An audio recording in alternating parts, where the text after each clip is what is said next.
scrutiny of the alleged references to Muhammad in the Bible as a prophet, they absolutely have no relation to the prophet of Muhammad, nor prophesy his coming. Muhammad is not mentioned in the Old Testament.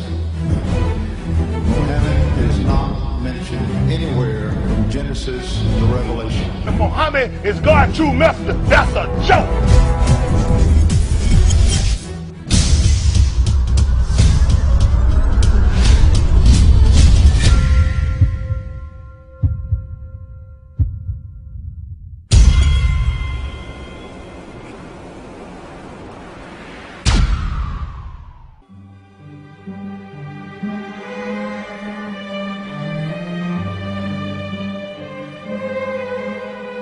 Lo, we inspire thee as we inspired Noah and the prophets after him, as we inspired Abraham and Ishmael and Isaac and Jacob and the tribes, and Jesus and Job and Jonah and Aaron and Solomon, and as we imparted unto David the Psalms.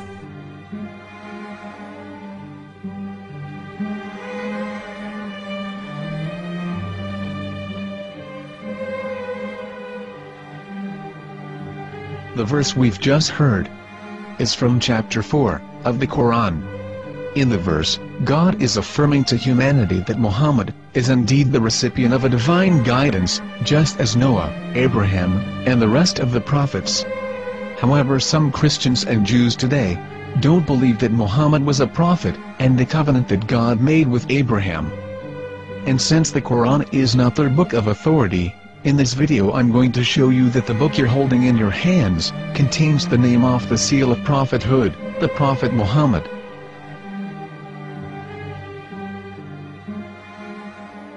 As known, the Old Testament was preserved in the Hebrew language. In the 5th chapter of the Shir HaShirim, which is one of the 5 Megillat or sacred scrolls that are part of the Hebrew Bible, or for short the Song of Solomon, as Christians know it today. That chapter is discussing someone. Jews will say it is discussing Solomon, while Christians will say it is discussing Jesus. Considering this is the Songs of Solomon, it would seem logical that it is discussing Solomon. The verses, describing this mystery man, have the narrator's speech conjugated in the feminine, meaning it is a woman who is describing this man. So it is possible that it is one of Solomon's wives discussing her husband Solomon. However, Christians assert that Jesus is being discussed, and that the chapter is describing a man who was not yet alive at that point. A prophecy.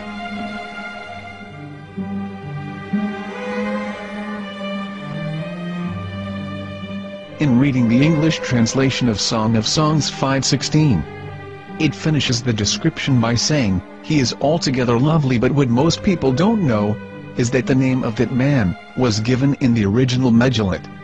Here is verse 16, and how it is written in ancient Hebrew, before introducing the vowels, in the 8th century. From the Hebrew Bible, on scripturetext.com. Here is the word in question. This word is made of 4 letters. Mem, Het, Mem, Dalet. Now when reading the word as it is written in its original form, with no vowels, it can be read as Muhammad, which is the name of the Muslim prophet, or as Mamad with no A after the H. According to Ben Yehuda's Hebrew English Dictionary, it is correctly pronounced as Muhammad, not Mamad. So how we're going to know for sure if it's pronounced as Muhammad, the Muslim prophet, or as Mamad, a random Hebrew word? The only way is to give the verse to a rabbi and say to him, "Please read." Here is the Song of Songs 5:16, and how it is read by a rabbi from a Hebrew Jewish site. Please notice, the im in Hebrew is a plural of respect. חיכו ממתקים וכולו מחמדים, זה דודי וזרעי בנות ירושלים. חיכו ממתקים וכולו מחמד, מחמד, מחמד, מחמד, מחמד, מחמד בים. זה דודי וזה רעי בנות ירושלים.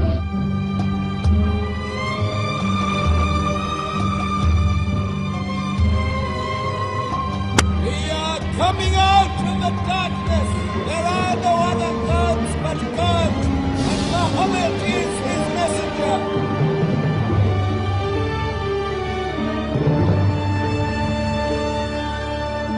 Let the world hear.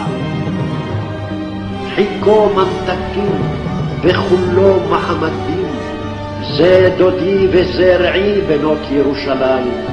חיכו ממתקים וכולו מחמד, מחמד, מחמד, מחמד, מחמד, מחמד דין. זה דודי וזה רעי בנות ירושלים.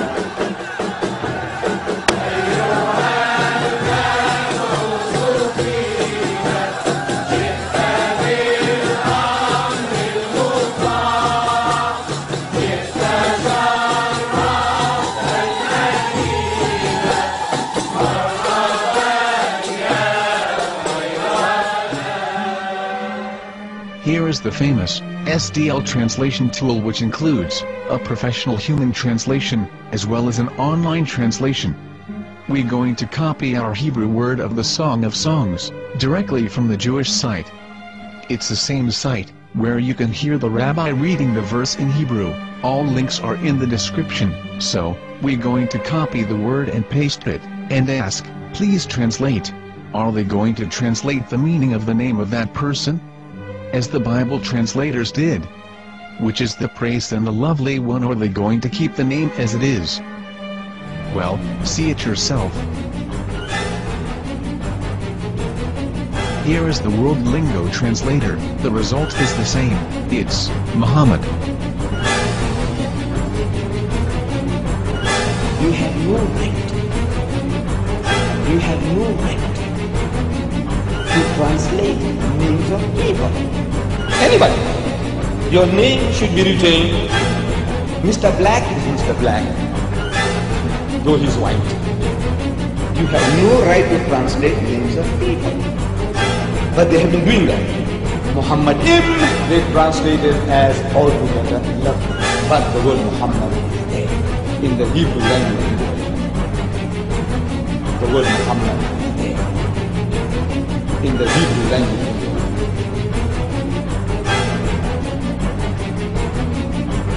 I will tell you a story from my own personal experience. Years ago, I used to spend every Sunday afternoon in a place called Speaker's Corner. And in my years down there, I got to know a Jewish rabbi. He was a very nice man. He used to listen to me, and he was always very polite and talked about Islam in a very nice way. And one day, during one of our conversations after some years, I thought that it was about time I should invite him to Islam. So I said to him, you know, my friend, we have been talking now for many years, and even you have admitted to me that Muhammad is a prophet. So why then do you not embrace Islam? He said to me, we Jews, we never change our religion. I said, but half of the rabbis of Medina became Muslim. He said, that is true, but still, we Jews never change our religion. I thought, what can I say to him? He looked at me and said, listen to me, my friend. God sent to us a prophet Moses, and we didn't even listen to him. Do you think we're going to listen to another prophet after him? From another tribe? From another people? When he said that, I had nothing left to say. He knew that Muhammad was a prophet. In fact, another rabbi also came up to me and he said to me, we know Muhammad is a prophet, and he quoted to me a passage from the Bible